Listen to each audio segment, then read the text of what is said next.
एप्स्टीन्स files के अंदर फिलिस्तीन और रशिया के आम लोगों को लेकर एक बड़ी ही हैरान कर देने वाली और चौंका देने वाली चीज नजर आई है।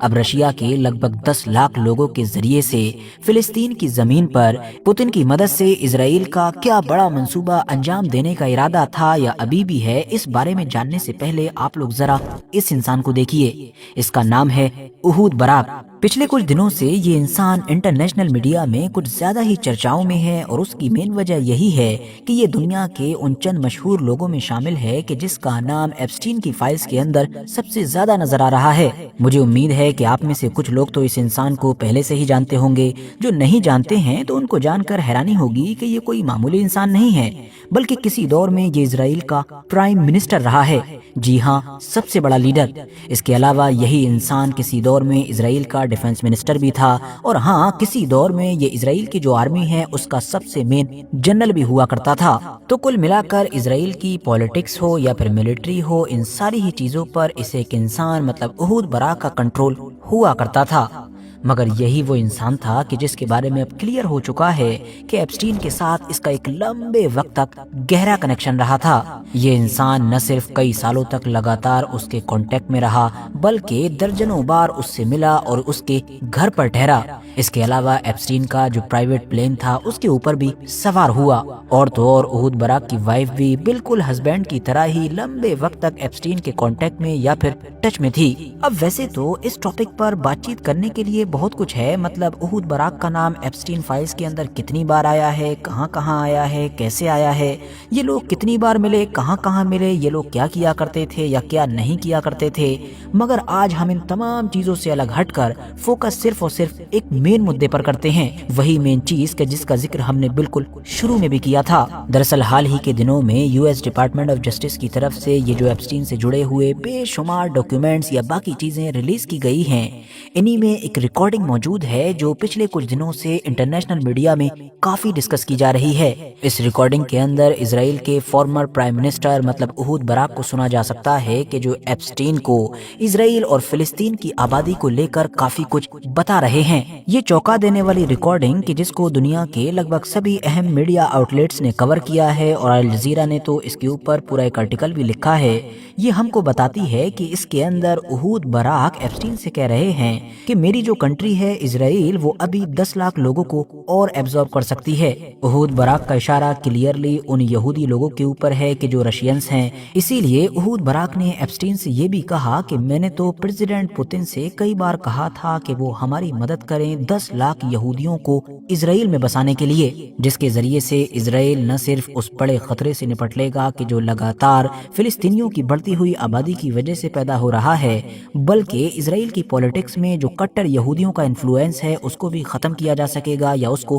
काउंटर किया जा सकेगा। अब यहाँ पर हम लोगों को दो चीजें नजर आई हैं कि जिससे इजराइल के एक फॉर्मर प्राइम मिनिस्टर को काफी परेशान देखा जा सकता है। पहली चीज है फिलिस्तीनियों की बढ़ती हुई आबादी और दूसरी चीज है उनके अपने ही यहूदी लोगों में से कुछ खास लोगों का बढ़ता हुआ इन्फ्लुएंस। इन दोनों ही चीजों को बारी बारी से समझते हैं। अब यहाँ पर आप में से बहुत सारे लोगों को ये चीज पहली बार सुनकर शायद काफी अजीब लगेगा कि पिछले कुछ वक्त से इजराइल अपने लिए जिस चीज को सबसे बड़ा खतरा समझता है वो कोई बाहर का दुश्मन नहीं बल्कि उसकी अपनी ही डेमोग्राफी है। जी हाँ, वो उथल पुथल के जो पिछले कुछ वक्त से इजराइल की जनसंख्या में बड़ी तेजी के साथ देखी जा रही है। बात यह है कि 1948 में जब इजराइल को बनाया गया था तो इसको एक ज्यूश स्टेट मतलब कि एक यहूदी राष्ट्र बनाने के लिए 1948 से पहले या उसके बाद के वक्त में एक बड़े लेवल पर दुनिया के अलग अलग इलाकों से यहूदियों को लाकर यहाँ पर आबाद किया गया था। और ये सब कुछ इसीलिए किया गया था ताकि इस खास इलाके में यहूदियों की एक अच्छी खासी आबादी इकट्ठा हो जाए, यहूदी मेजॉरिटी में हो जाए और इजराइल एक ज्यूश स्टेट बन पाए। वरना पहले तो इस खास इलाके में रहने वाले लोग मेनली अरब ही हुआ करते थे। वक्त के साथ इस मकसद में कामयाबी मिल भी गई क्योंकि इतने बड़े लेवल पर दुनिया के अलग अलग इलाकों से यहूदियों को यहाँ पर लाया गया कि आखिरकार जो यहूदी आबादी थी वो अरब आबादी से ऊपर निकल गई। मगर अब के जब कुछ डिकेड्स गुजर चुके हैं तो तो पिछले कुछ वक्त से अचानक से इजराइल एक बार फिर से वही परेशानी का सामना कर रहा है कि जो उसको शुरुआती दौर में हुआ करती थी। मतलब आज की डेट में जहां एक तरफ इस खास इलाके में अरबों की आबादी बड़ी तेजी के साथ बढ़ रही है, तो वहीं जो यहूदी लोग हैं उनकी अरबों के मुकाबले में आबादी गिर रही है। इनफैक्ट कुछ नई रिपोर्ट्स तो अब ये भी दावा करने लगी हैं कि अगर पूरे के पूरे एरिया पर नजर डाली जाए, मतलब कि वेस्ट बैंक, गाजा और जो इजराइल वाला पूरा इलाका है, इस पूरे ही इलाके को अगर देखा जाए तो आज की डेट में जो अरबों की आबादी है वो यहूदियों की आबादी से ऊपर निकल भी चुकी है। यहाँ पर जिन लोगों को नहीं पता है उनको ये बता देना भी जरूरी है कि जो अरब या मुस्लिम लोग हैं वो सिर्फ फिलिस्तीन के वेस्ट बैंक और गाजा के इलाके में ही नहीं रहते हैं, बल्कि वो तो एक बड़ी तादाद में उस खास इलाके में भी रहते हैं कि जिसको आज इंटरनेशनली इजराइल माना जाता है। जी हाँ, खुद इजराइल के अंदर भी जो टोटल आबादी है उसका 20-21% अरब लोग हैं, और इजराइल में रहने वाले इन अरबी लोगों में भी बहुत कम ही तादाद में ईसाई या दुरूजी जैसे दूसरे धर्मों के लोग मिलेंगे, वरना सारे के सारे मुस्लिम ही लोग हैं। तो अब हम लोगों के सामने एक क्लियर पिक्चर ये है कि या तो इजराइल फौरन 2 स्टेट सॉल्यूशन पर अमल करे, मतलब 2 देश बनाए, एक फिलिस्तीन नाम का, एक इजराइल नाम का, जिसकी वजह से ज्यादातर अरब लोग तो ऑटोमेटिकली दूसरे देश में चले जाएंगे। तो इस तरीके से ये जो आबादी के ऊपर नीचे होने का खतरा है, इससे इजराइल महफूज हो जाएगा। मगर अगर वो 2 स्टेट सॉल्यूशन पर अमल नहीं करता है, जो कि आजकल के उसके नेताओं को देखकर लगता भी है, तो इस कंडीशन में फिर 2 ही सूरतें नजर आएंगी कि या तो वो डेमोक्रेटिक कंट्री नहीं रहेगा, या अगर वो डेमोक्रेटिक कंट्री रहेगा तो उसके बाद तो फिर वोटिंग के जरिए से ये जो बड़ी हुई अरब आबादी है ये अपने हिसाब से वहाँ की लीडरशिप को, वहाँ के सिस्टम को, सब कुछ चेंज कर लेगी। और जैसा कि हम जानते ही हैं कि वेस्टर्न वर्ल्ड में इजराइल हमेशा से ही ये प्रमोट करता आया है कि वही मिडिल ईस्ट की इकलौती डेमोक्रेसी है, वही है कि जहाँ पर जमहूरियत मौजूद है, जहाँ पर लोग वोट डालते हैं और जहाँ पर इलेक्शन होते हैं और लीडर्स लोगों के द्वारा चुने जाते हैं। वरना मिडिल ईस्ट के बाकी इलाकों में तो बादशाहत या फिर डिक्टेटरशिप वगैरह है। अब साथियों, ये तो वो पहला पॉइंट था कि जिसको लेकर उहूद बराक को रिकॉर्डिंग में परेशान देखा जा रहा था। अब अगर दूसरे पॉइंट पर नजर डालें तो उसके लिए आपको पहले ये समझना होगा कि दरअसल इजराइल के अंदर जो यहूदी भी हैं वो भी आपस में काफी बटे हुए हैं। इनमें से कुछ हैं कि जिनको अश्केनाजी ज्यूश कहा जाता है, कि जिनका ताल्लुक हिस्टोरिकली ईस्टर्न यूरोप के इलाके से हुआ करता था, जबकि कुछ हैं कि जिनको मिज़राही यहूदी कहा जाता है, कि जो आज के नॉर्थ अफ्रीका या फिर मिडिल ईस्ट के ही इराक और यमन जैसे इलाकों से ताल्लुक रखा करते थे। इनमें कुछ हैं कि जो बहुत कट्टर जायोनिस्ट हैं मगर धर्म के मामले में उनकी दिलचस्पी कम है, जबकि कुछ हैं कि जो धर्म के मामले में बहुत कट्टर हैं मगर ये जो जायोनिज्म आइडियोलॉजी है इसमें उनको कम दिलचस्पी है। और इन तमाम अलग अलग किस्मों के बीच में एक नाम नजर आता है हरीदी यहूदियों का एक वो ग्रुप कि जिसको आप आसानी के लिए अपनी जबान में उनका एक फिरका भी कह सकते हैं, कि जो आज के दौर में शायद सबसे कट्टर नजर आता है। इनके चाहे मर्द हों या औरतें हों, हर जगह पर आप लोगों को एक खास ड्रेस कोड में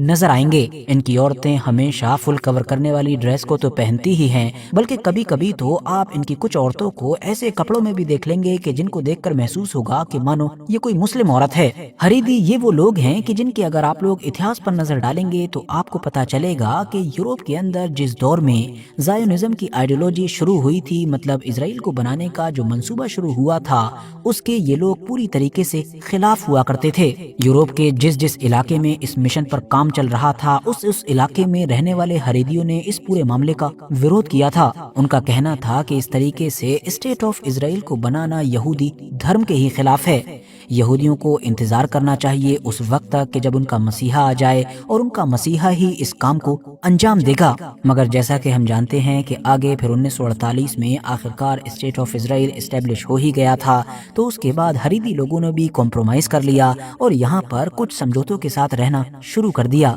समझौता यही था कि वो धार्मिक तौर पर तो इसको कबूल नहीं कर रहे थे, मगर पॉलिटिकली उन्होंने इजराइल को कबूल कर लिया था इन शर्तों के साथ कि इजराइल उनके जो धार्मिक मामलात हैं उनमें कोई इंटरफेयर नहीं करेगा, बदले में वो भी इजराइल के जो पॉलिटिकल मामलात हैं उनसे काफी हद तक दूर ही रहेंगे। अब यहाँ पर नोट करने वाली बात यह है कि जहाँ एक तरफ तमाम यहूदियों को इजराइल की मिलिट्री में कुछ खास वक्त के लिए सर्विस देनी जरूरी है, ये कंपलसरी है, तो वहीं दूसरी तरफ हरीदी लोगों को इस चीज में छूट दी गई है। मतलब वो लोग इजराइल की मिलिट्री को ज्वाइन नहीं करते हैं। हरीदी लोगों के ज्यादातर मर्दों का जो ज्यादातर वक्त है वो दरअसल जो मजहबी एजुकेशन है, इनकी जो रिलीजियस एजुकेशन है اس میں گزرتا ہے۔ یہ لوگ زیادہ تر وقت عبادت کرتے رہتے ہیں یا پھر دعائیں وغیرہ کرتے رہتے ہیں۔ اسرائیلی اسٹیٹ کی طرف سے ملٹری کی طرح ٹیکس وغیرہ میں بھی ان لوگوں کو چھوٹ ہے، بلکہ الٹا ان لوگوں کو الگ الگ وقتوں پر بہت سارے الگ الگ طریقے کے وظیفے دیے جاتے ہیں۔ قصہ مختصر یہ ہے کہ اسرائیل کے اندر ایک لمبے وقت تک تو یہ سب کچھ ایسا ہی چلتا رہا،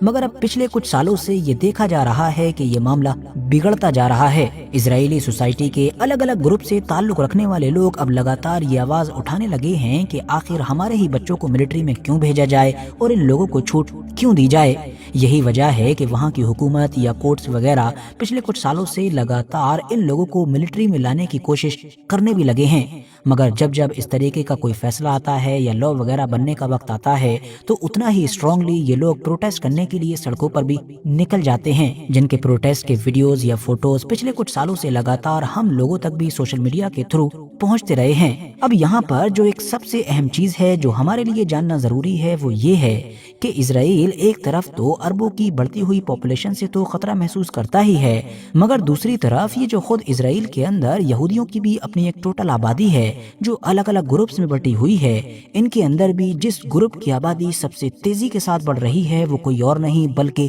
یہی حریری گروپ ہے۔ جی ہاں، وہی کٹر دھارمک حریری گروپ کہ جن کے لوگوں کو ملٹری میں نہ جانے کی چھوٹ ملی ہوئی ہے۔ کسی دور میں یہ اسرائیلی یہودی آبادی کا صرف 5% ہوا کرتے تھے اور اب 13% ہو چکے ہیں، اور جس حساب سے یہودیوں کے باقی گروپس کے مقابلے میں ان کی آبادی بڑھ رہی ہے اس سے یہ اندازہ لگایا جا رہا ہے کہ 2060 آتے آتے یہ لوگ ٹوٹل یہودی آبادی کا 33% بن جائیں گے۔ اب آپ سمجھ سکتے ہیں کہ 72-73% کے قریب یہودی آبادی کے جو آج اسرائیل کے اندر رہتی ہے، ان تمام یہودیوں میں سے بھی اگر 33% ایسے یہودی ہو جائیں کہ جو ملٹری میں جاتے ہی نہیں ہیں تو پھر فیوچر میں اسرائیل کی طرف سے لڑے گا کون؟ تو اس طرح سے اب ہم کلیئرلی دیکھ سکتے ہیں کہ جن سنکھیا کے معاملے میں اسرائیل کو ایک نہیں بلکہ دو چیلنجز ہیں، اور ان دونوں ہی چیلنجز سے ایک ہی بار میں چھٹکارا حاصل کرنے کی ہی بات کی جا رہی تھی اس ریکارڈنگ کے اندر، کہ جس میں اہود براک کو ایپسٹین کو رشیا کے جیوش کے بارے میں بہت کچھ بتاتے ہوئے سنا جا سکتا ہے، کیونکہ اگر اسرائیل پریزیڈنٹ ولادیمیر پوتن کو اس بات کے لیے منانے میں کامیاب ہو گیا ہوتا یا پھر فیوچر میں اگر ہو جائے گا تو اس کا اثر یہ ہوگا کہ جیسے ہی رشیا کے 10 لاکھ یہودی اسرائیل پہنچیں گے تو اربوں کی یہودیوں کے مقابلے میں جو تیزی کے ساتھ بڑھتی ہوئی آبادی ہے اس کو تو بیلنس کیا ہی جا سکے گا، ساتھ ہی ساتھ یہ جو حریری والا چیلنج ہے اس کو بھی فکس کیا جا سکے گا، کیونکہ رشیا اور اس کے آس پاس کے علاقے میں رہنے والے جتنے بھی لوگ ہیں وہ چاہے یہودی ہوں یا غیر یہودی وہ کافی سیکولر ہوتے ہیں اور کم ریلیجیس ہوتے ہیں۔ یہی وجہ ہے کہ اہود براک کو اسی ریکارڈنگ میں آگے یہ سب کچھ بھی کہتے ہوئے سنا جا سکتا ہے کہ 1948 میں ہمارے پوروجوں نے جو کچھ کیا وہ مجبوری تھی، مطلب اس وقت ہمارے پاس آپشن نہیں تھا، جس علاقے سے بھی یہودی آ رہے تھے ان کو لے لیا گیا تاکہ ہم کسی بھی طریقے سے سروائیو کر سکیں، لیکن اب ہمارے پاس سلیکٹیو ہونے کا آپشن ہے، مطلب ہم چن سکتے ہیں کہ کن علاقے کے لوگوں کو لینا چاہیے اور کن کو نہیں لینا چاہیے۔ اور آگے اسی کانٹیکسٹ میں ہی اہود براک کو یہ کہتے ہوئے بھی سنا جا سکتا ہے کہ یہ جو آرتھوڈاکس یہودی ہیں، مطلب کٹر یہودی اور ربی لوگ ہیں کہ جن کا ہر معاملے پر کافی دبدبہ ہے، انفلوئنس ہے، اس کو بھی کنٹرول کرنے کی ضرورت ہے، کیونکہ اس کے ذریعے سے پھر گیٹ اوپن کیا جا سکتا ہے ایک بڑے لیول پر کنورژن کا یہودی دھرم کے اندر۔ کل ملا کر یہ ساری ہی باتیں اسرائیل کی اس جن سنکھیا کو لے کر ہی کی جا رہی تھیں کہ جو لمبے وقت سے اسرائیل کے لیے ایک چیلنج سمجھی جاتی ہے۔ فی الحال آج کی اپنی ویڈیو کو بھی ہم یہیں پر ختم کرتے ہیں۔